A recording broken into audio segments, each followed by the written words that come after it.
नमस्कार, ताल ठोक के देख रहे हैं आप। मैं हूं अदिति त्यागी। ताल ठोक के आज हम ये सवाल कर रहे हैं कि शिवराज के सूबे में शवराज का सच क्या है। हो सकता है हमारे सवाल से आपको पूरा मामला समझ में ना आया हो, इसीलिए हम चाहेंगे कि अगले 1 घंटे तक इस कार्यक्रम में आप हमारे साथ रहिए। ये मामला दरअसल 120 दिनों के अंदर 110 खुदकुशी का है। जहां खुदकुशी हो रही है वहां किसी को समझ में नहीं आ रहा है कि लोग क्यों इस तरह से जान दे रहे हैं। प्रशासन सिर्फ इसे दुर्घटना मान रहा है। मंत्री जी न्यूज की खबर के बाद नींद से जागे हैं और खुद मुख्यमंत्री सवाल पर मौन धारण किए हैं।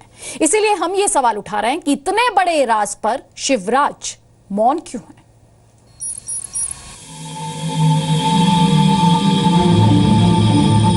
मध्य प्रदेश का खरगोन, 120 दिन 110 खुदकुशी, पूरी दुनिया को खबर, लेकिन शिवराज सरकार बेखबर। पहले आप खुद सुन लीजिए कि बाड़ी खुर्द गांव के लोग क्या बोल रहे हैं। मेरे भाई के साथ में उसने पहले फांसी लगाने की कोशिश करी थी। फांसी से उनको बचाया गया। बचाने के बाद में उनको अस्पताल ले गए। अस्पताल ले जाने के बाद में उसका इलाज मिलाज हुआ और उसके बाद अच्छे होने के बाद में हमने पूछा क्यों भाई ऐसा क्यों कर लिया। उसने कहीं उसका जवाब नहीं दिया उसके कि मेरे को पता ही नहीं क्या हुआ मेरे साथ। फिर उसके 15 दिन बाद में उसने केरोसिन डाल के आत्मदाह कर लिया। ये इत्तेफाक है या कोई छिपी हुई वजह?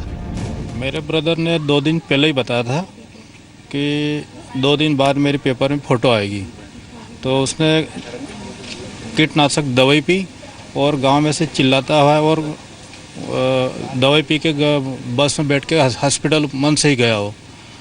और कोई कारण नहीं था, ना विवाह था घर में, ना कुछ कारण था। बिना वजह उसने दवाई पी, कोई कारण नहीं उसका। और इस चीज़ हम गांव में प्रेत आत्माओं को मानते हैं और सब इसी का साया है। एक ही घर में दो खुदकुशी। 2 साल पहले मेरे बड़े पापा के लड़के ने भी फांसी लगा के आत्महत्या करी। और अभी हाल फिलहाल कुछ 1 हफ्ते पहले की बात है, मेरे बड़े पापा के एक छोटा लड़का है, उसने भी इसी प्रकार से फांसी लगाने की कोशिश करी। उसको तो खैर बचा लिया गया। तो जहाँ तक समझ में आता है कि उनके मौत के पीछे ऐसा कोई कारण तो नहीं था कि उनको ये सुसाइड या इस प्रकार से कुछ करना पड़े। गांव की कई औरतों ने अपने पति को खो दिया। बस जंगल में जाना से कहीं मिस्टेक हो जाए थे, दिमाग खराब हो जाए उनका, दवाई पी के पिया मरिया नहीं। क्या हो गया किसी को नहीं समझ में आ रहा। जेठ ने भी मतलब जलकर मर गया और हमारा पति ने भी फांसी लग के मर गया। क्यों करते ये लोग? अभी ये हमको मालूम नहीं। घर से निकले तो ठीक ठाक थे, लौटे तो फांसी लगा ली। और बाद में खेत में गए थे नाइट में और घर आके पता नहीं बैठे तो फांसी लगा ली। जी न्यूज ने खरगोन के इस गांव में पहुंचने के बाद कई परिवारों से बात की। खुदकुशी की ये कहानी यहाँ घर घर की कहानी है। सूबे के मुख्यमंत्री को जरूरी नहीं लगा कि वे बात सुन सकें। सर खरगोन में अभी 120 दिन के अंदर 110 लोगों ने आत्महत्या कर ली है। अब अध्यक्ष जी सरकार कर रही है, अध्यक्ष जी बात कर रहे हैं।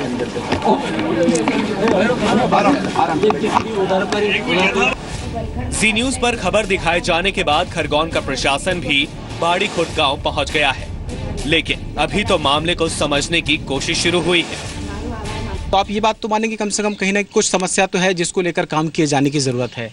नहीं, कोई समस्या नहीं है। ये एक दुर्घटना है और इसको समस्या नहीं माना जाना चाहिए।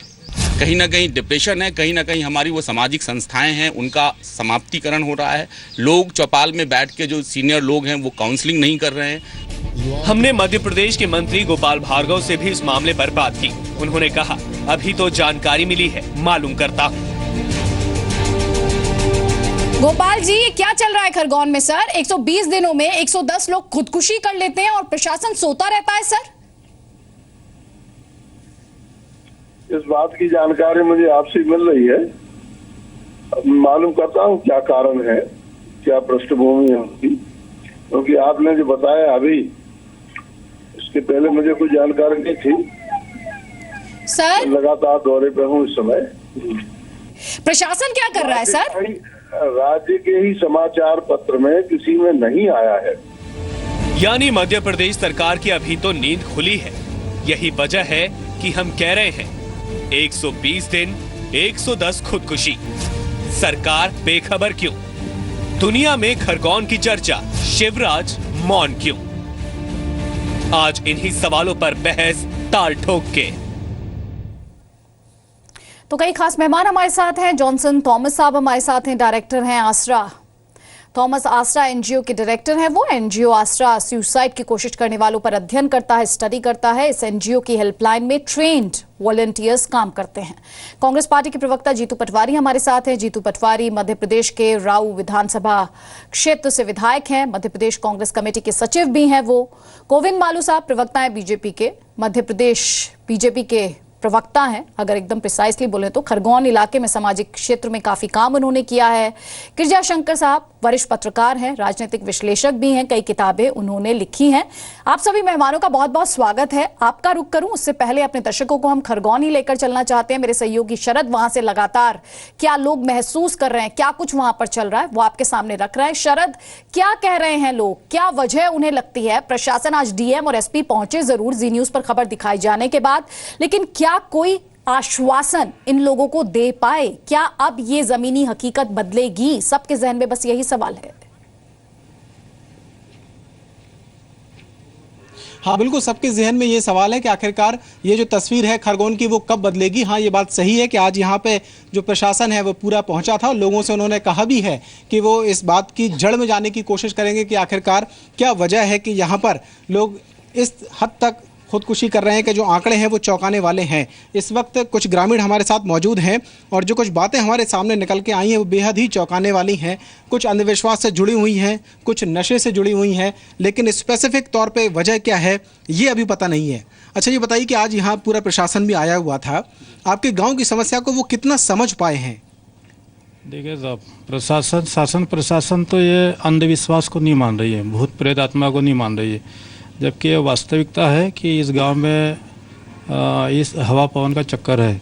और कुछ समय पहले 10 से 15 साल पहले थानेदार साहब आए थे हमारे भगवानपुरा में, दीक्षित साहब करके।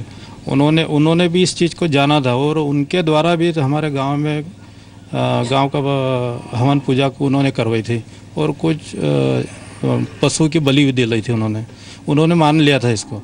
बाकी अभी जो आ रहे वर्तमान में जो भी प्रशासनिक अधिकारी आ रहे वो इस चीज़ को मानने को तैयार नहीं है और इस गांव में कई प्रकार से अकाल मौतें हुई है।